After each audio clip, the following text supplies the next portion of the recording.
Negocios en Perspectiva, el podcast donde nuestros invitados comparten su opinión sobre los retos actuales y su visión sobre las posibles soluciones a las que se enfrentan tanto las organizaciones como la sociedad.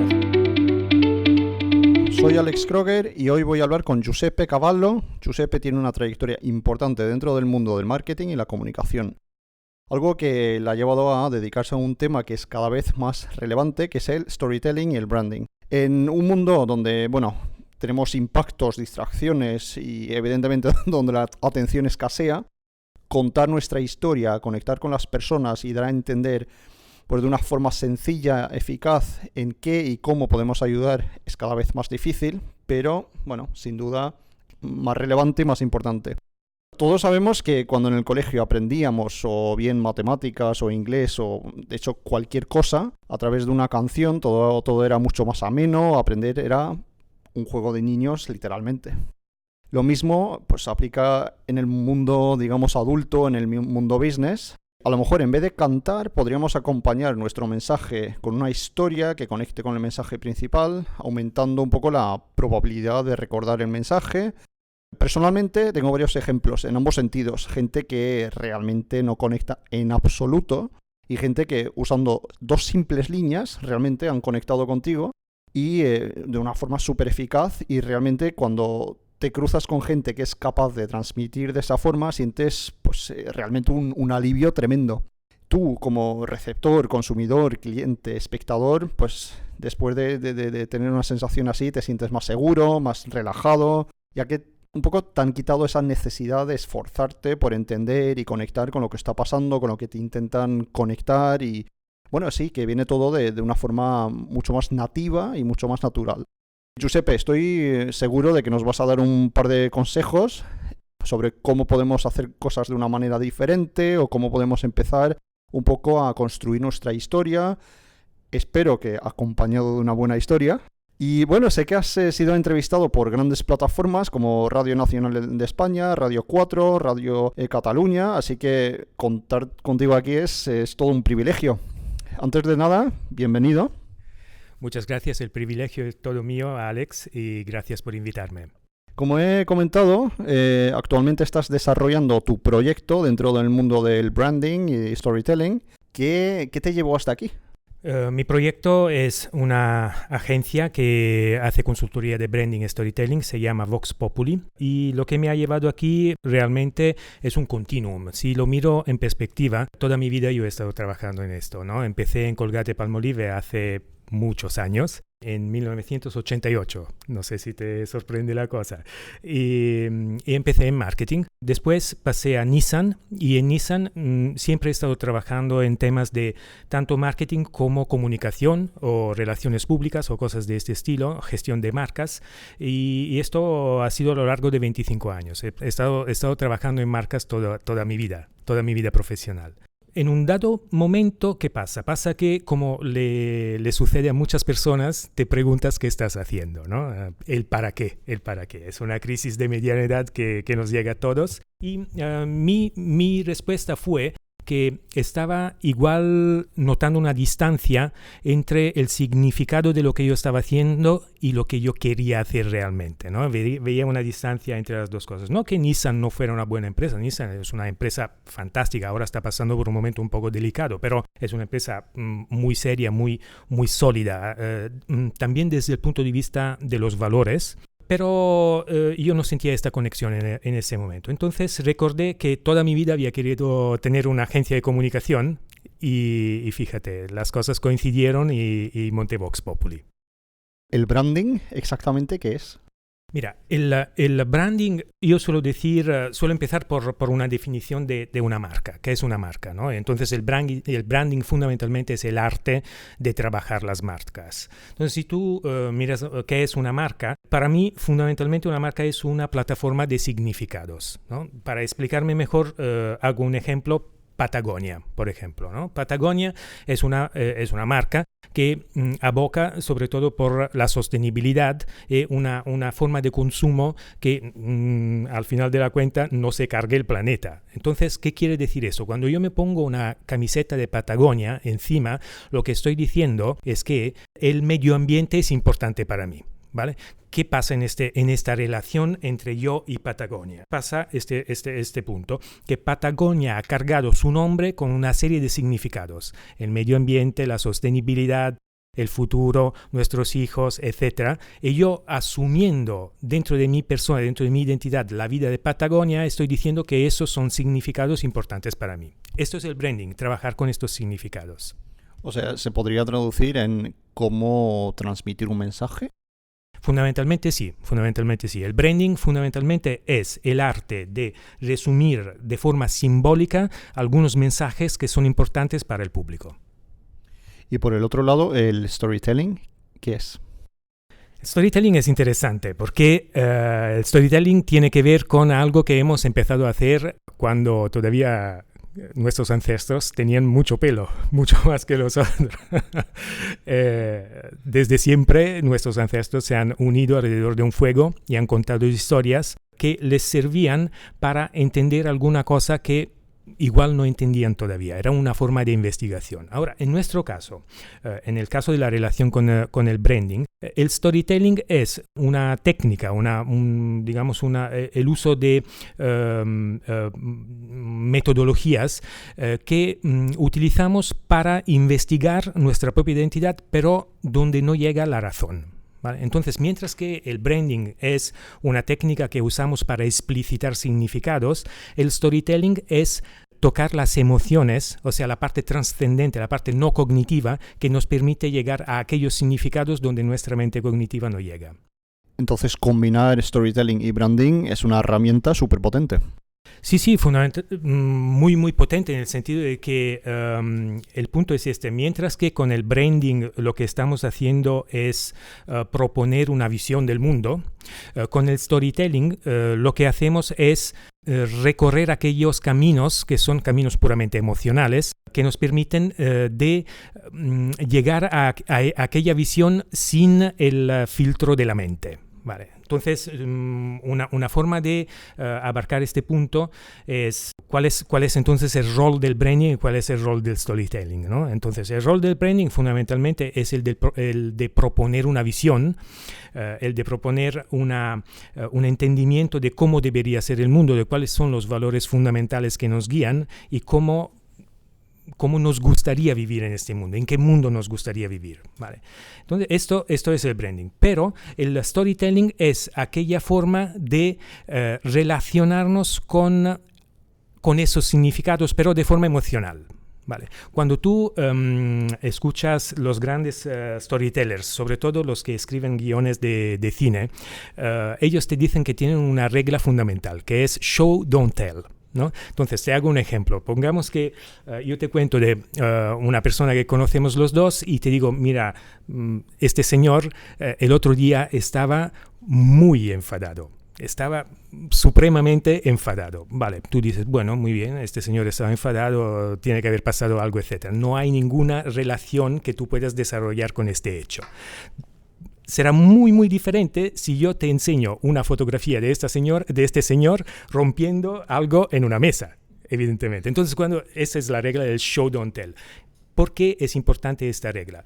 Porque nosotros podemos relacionarnos con un mundo de significados mucho mejor a través de las emociones que no a través del relato, digamos, de las acciones que hacemos normalmente, de explicar la rabia. La rabia es una rabia, es un sentimiento, pero si yo te muestro la rabia, te hago sentir la rabia.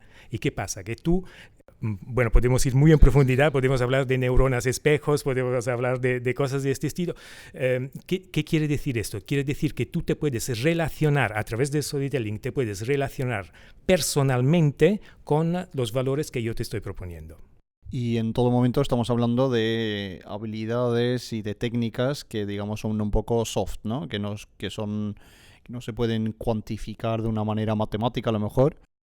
Pero para implementar esto en una empresa, o sea, hacer que tu empresa pues tome conciencia de la importancia del storytelling y del branding, ¿cómo un poco convences a tus compañeros, a tus jefes, cómo consigues un sponsor? Porque realmente cuantificar, vale, yo invierto X dinero en un poco, sí, implementar esto en mi empresa, pero a la hora de la cuenta de resultados, ¿cómo lo cuantificamos? Aquí hay una palabra mágica que es el ROI, ¿no? ¿Cuál es el ROI del branding y cuál es el ROI del storytelling? Pues entonces yo aquí normalmente cuando estamos hablando de este asunto en concreto, que es un asunto importante para una empresa, porque una empresa es una entidad económica y tiene que dar resultados económicamente válidos, ¿no? Entonces el punto es que muchas veces pensamos al storytelling en términos de retorno, olvidándonos de cuál es su naturaleza. La naturaleza del storytelling o la naturaleza del branding mismo no es financiera. Entonces no podemos tener una medida financiera de algo que no es financiero. Lo estamos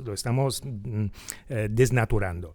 Entonces tenemos un problema, ¿no? Evidentemente. Yo he visto, por ejemplo, cuando yo estaba en Nissan, he visto personas de marketing, vicepresidentes de marketing, tener problemas muy, muy gordos con el top management porque no eran capaces de dar una medida de los resultados que sus acciones ofrecían. En los últimos años yo creo que esto se nos hace un poco más fácil, sobre todo con la cultura de las startups, ¿vale?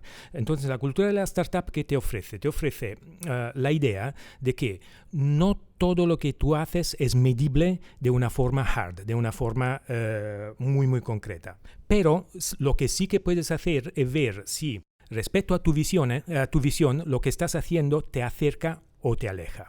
Vale, entonces yo para el storytelling y el branding lo que propongo es identificar primero tener claro la visión de la relación que la marca quiere tener con su público. ¿Vale? ¿Qué tipo de relación quiero tener yo con mi público? ¿Quiero acompañar mi público en un camino antagonista? ¿Quiero acompañar mi público en un camino más de felicidad, etcétera, ¿no? Entonces tengo una visión clara.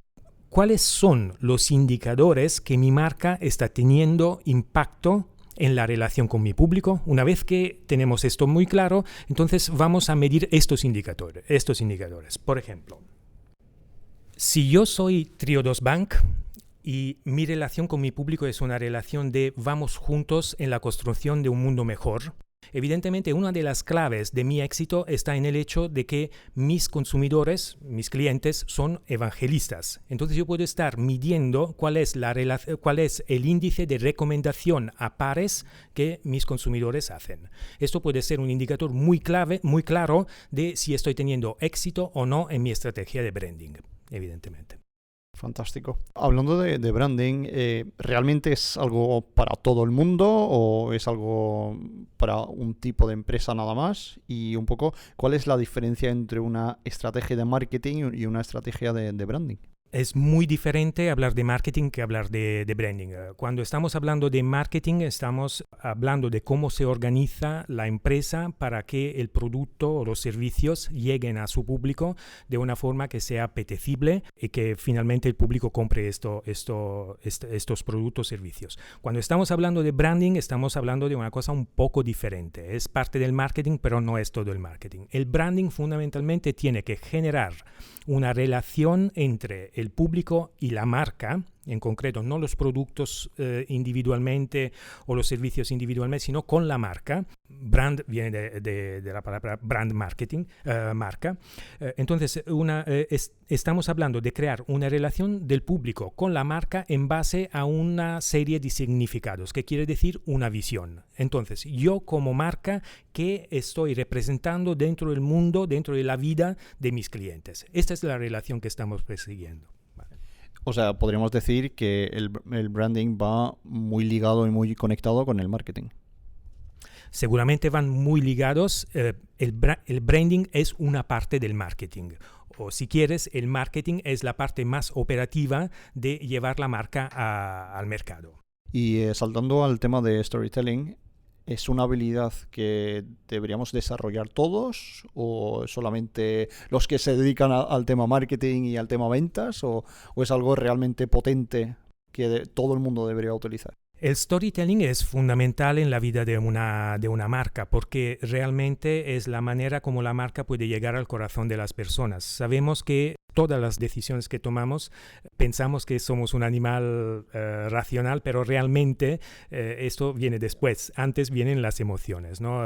El famoso neurocientífico Antonio Damasio ha demostrado en varios libros que todas las decisiones que tomamos son fruto de emociones y después de sentimientos, ¿vale? Y estamos buscando constantemente una cosa que él llama la homeostasis, o sea, un equilibrio que nos permite vivir y prosperar, ¿vale? Entonces el punto es el punto es, si todas las decisiones están tomadas de una forma primariamente emocional, ¿cuál es la técnica mejor para poder influenciar las decisiones o para poder acompañar a las personas a hacer las mejores decisiones posibles?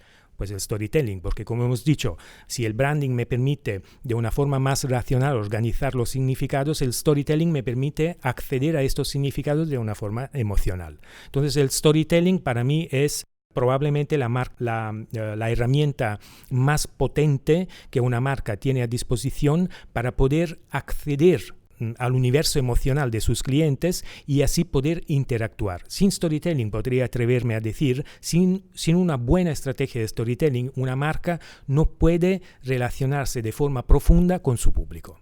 Para alguien que no tenga ni idea y que esto sea la primera vez que oye la palabra storytelling, ¿por dónde debería empezar?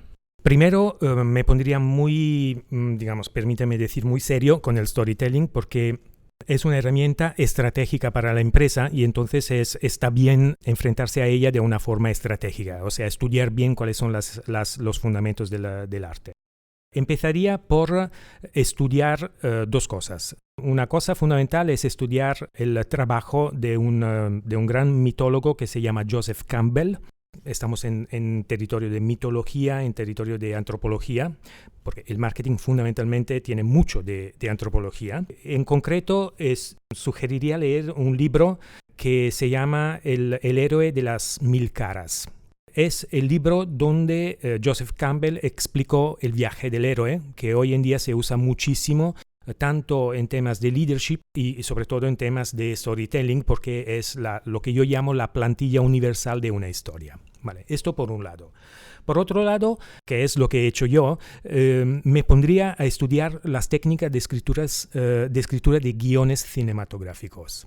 Porque allí tú encuentras cómo la parte teórica de Joseph Campbell se puede traducir en una historia que es emocionalmente engaging, ¿no? Emocionalmente que te involucra.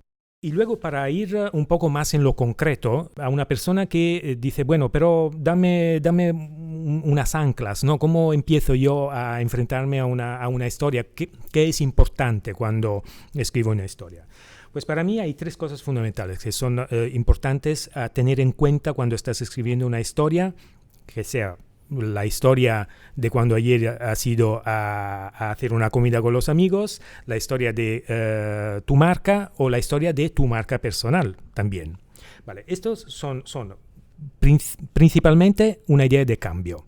Todas las historias que nos interesan nos están contando un cambio. Nos están diciendo que había una situación inicial que era insatisfactoria y esta situación a través de una serie de episodios, de acontecimientos, se transforma en satisfactoria. Estas son las historias felices. Luego la tragedia, todo lo contrario.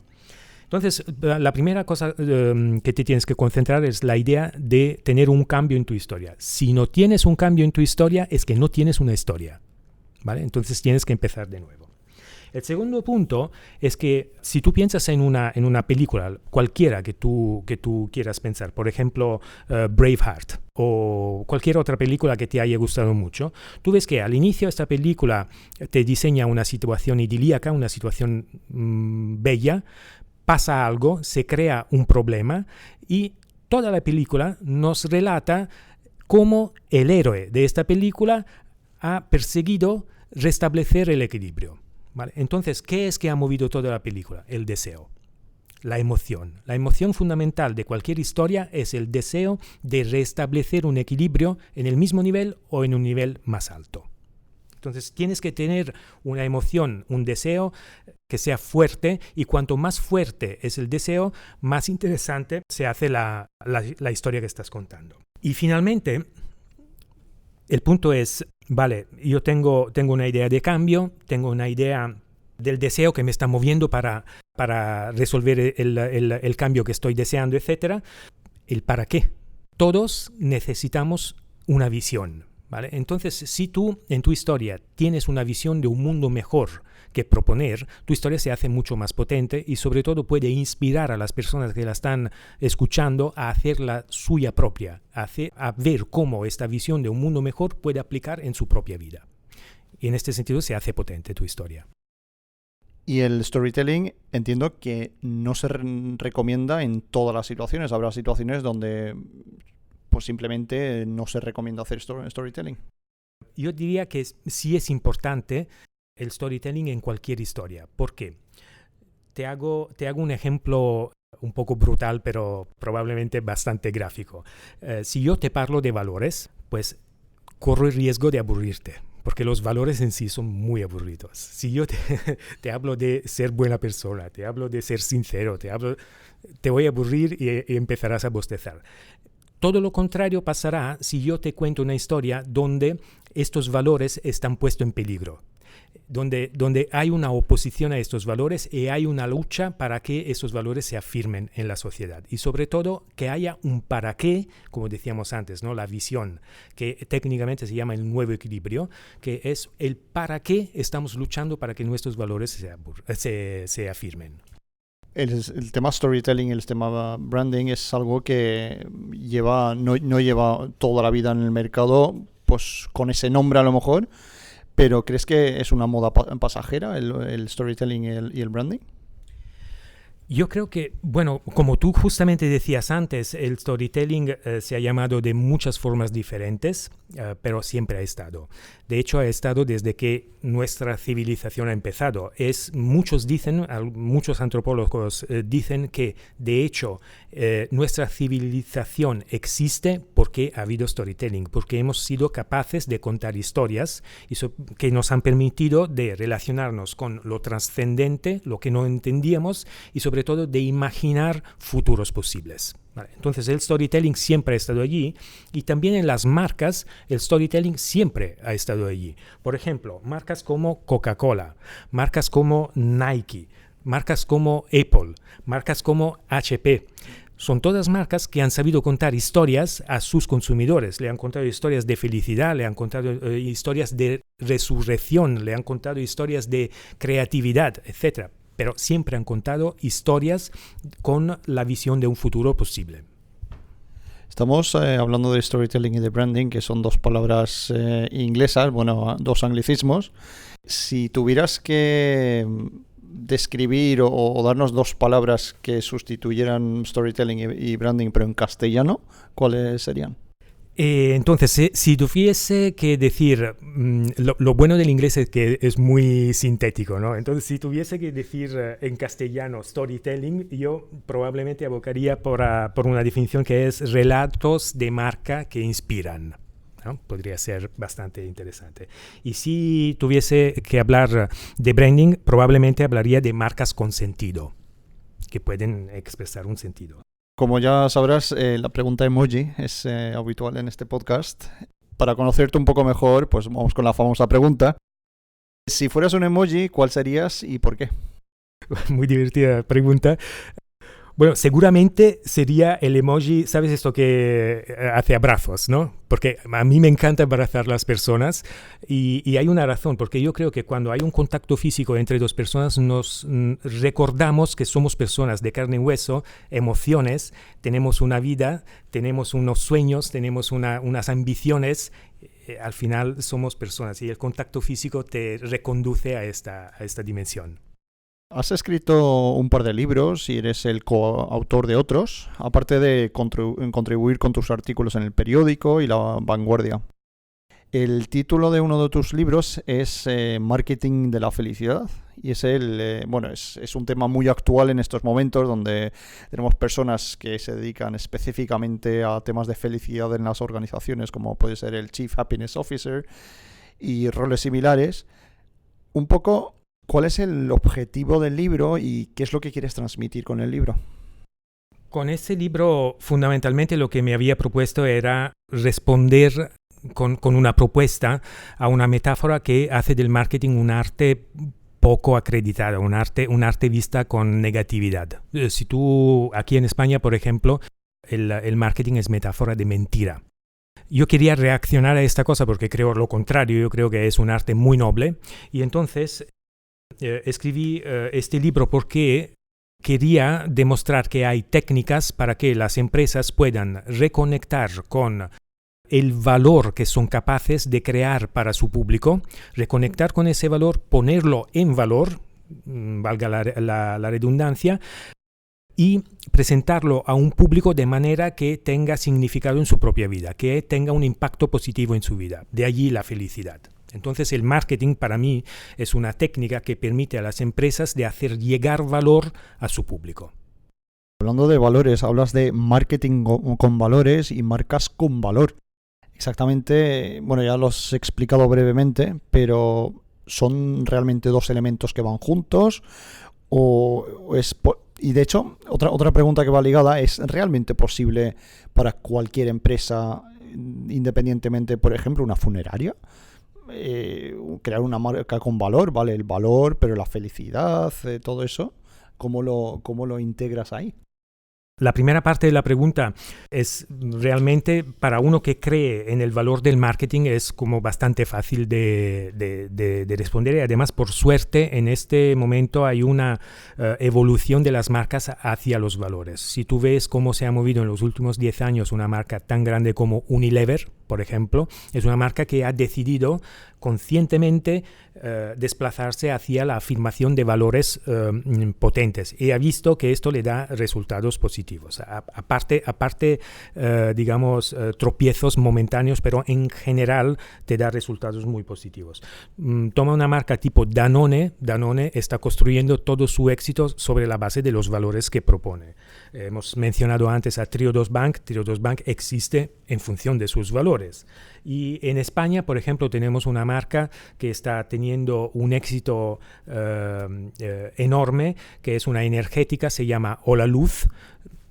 Son un grupo, hasta hace poco se podía llamar una startup, pero realmente en este momento es lo que se llama una scale-up, ¿no? Están en la fase de escalar la empresa, y es una marca que fundamentalmente propone una visión de ética, de transparencia, ¿no? de dar un valor real a su público. También en casos tipo el que mencionabas de la funeraria, pues yo he tenido la ocasión de acompañar a un querido amigo últimamente, justamente en un episodio de muerte de una persona. Pues una funeraria sí que se puede mover por valores, porque es un momento tan delicado en la vida de una persona, que de todos sus familiares, valores tipo la empatía, el acompañar los sentimientos, el sentir que la persona en este momento es vulnerable, podrías aprovecharte si quieres, etc. Entonces, si tú eres una empresa que se mueve con valores, todo esto lo tienes en cuenta. Igual no aprovechas en el momento de la vulnerabilidad de tus clientes, que es lo que hacen mal marketing fundamentalmente, sabiendo pero que eso te va a retornar en términos de, bueno, en el caso de la funeraria es un poco triste decirlo, pero en términos de fidelización del cliente o de recomendaciones o cosas de este estilo, ¿vale? También das clases en varias instituciones. Más que entender de qué van tus clases, me gustaría saber qué aprendes tú de tus alumnos. Si tuviese que encontrar una cosa en concreto es el sentido de responsabilidad. Tú ves que están estos jóvenes, yo normalmente tengo ocasión de dar algunas clases en másters, ¿no? Entonces tú tienes delante de ti personas que están en sus 27, 30 años, etc. Y los ves que te están mirando con un punto de demanda en su cara. Es gente que se está poniendo en el mercado laboral, está ya en el mercado laboral sus primeros años, etcétera, y casi que dicen, ostras, ¿es esto el mundo del trabajo? ¿Es esto lo que tengo que hacer yo el resto de la vida? Pues yo tomo el orgullo de proponerles una visión diferente, porque el trabajo es algo muy noble, se puede tener un impacto muy, muy positivo en la sociedad, y ellos son los que tienen que hacer esta transformación, estos jóvenes tienen que hacer esta transformación. Entonces lo que yo me llevo es justamente digamos, este punto de pregunta, esta demanda de mayor valor, de mayor positividad de impacto en la sociedad. Volviendo al mundo empresa y al mundo storytelling, para implementar la cultura de storytelling, aparte de empoderar y desarrollar las habilidades de las personas, ¿deberíamos hacer algo más a nivel de cultura? Mira, has usado la palabra cultura, que para mí es fundamental. Yo creo que las empresas deben generar una cultura del marketing que sea más humanista. Vale, entonces, ¿cómo podemos desarrollar esta cultura? Primero, yo diría que hay que generar una cultura de la autenticidad, sabiendo que una empresa que se mueve en el mercado de forma auténtica es una empresa que genera una relación, que construye una relación profunda con su público. Esto aplica a la cuenta de explotación, porque si tú tienes un público que es fiel y repite las compras, etcétera, todos sabemos que mantener un cliente es mucho más económico que construir buscar nuevos clientes, etcétera. Entonces, esto primero, una cultura de la autenticidad. Segundo, yo desarrollaría dentro de la empresa una cultura del servicio. Si tú tienes claro que el asset mayor que una empresa puede tener son sus clientes, es su público fundamentalmente, entonces, ¿por qué razón no estamos constantemente concentrados en servir a nuestro asset, que es la razón por qué podemos después recibir un salario a final del mes? Después, otra cosa que encuentro que en muchas empresas no se tiene suficientemente en cuenta es cultivar la autoestima, tanto de los empleados de la empresa como de la empresa como organismo, como conjunto, como comunidad. Si una empresa está en el mercado, si una empresa no va en bancarrota, algo debe tener para el mercado. Entonces, el trabajo que debe hacer la empresa como organización, ¿cuál es? Es identificar aquel valor que tiene para su público, elevarlo a la máxima potencia y comunicarlo de una manera orgullosa, con orgullo, con autoestima. ¿Por qué? Porque es nuestra aportación a que la gente sea un poco más feliz. Conectando un poco con lo que dices, todo ello no está exento de retos. Según tu punto de vista, ¿cuáles son los mayores retos? Y si tuvieras que dar 3 titulares, ¿cuáles serían los 3 retos actuales? Bueno, yo creo que el primer reto que se ha presentado a las empresas en los últimos años, en los últimos 20 años, y que pero ha crecido de forma exponencial en los últimos 10 años, es la existencia de algo que conocemos todos y se llama Internet, ¿vale? Entonces, Internet, ¿qué ha significado en la vida de las empresas? Que las empresas se han transformado en casas de cristal, ¿vale? Todo es visible al mundo entero y si haces algo que no está bien hecho antes o después, esto viene a la luz. Entonces esto es un llamado a la autenticidad, a la transparencia, a la honestidad, todo lo que hemos estado diciendo a lo largo de este podcast. Eso es el primero.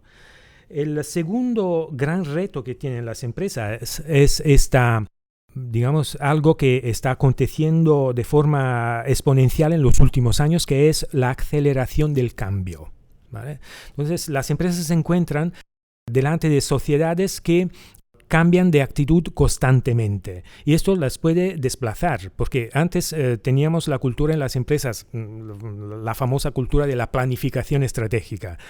Hoy en día, mientras que antes hacíamos planes a 15 años, luego se hicieron planes a 5 años, ahora se hacen planes a 1 año, si va bien.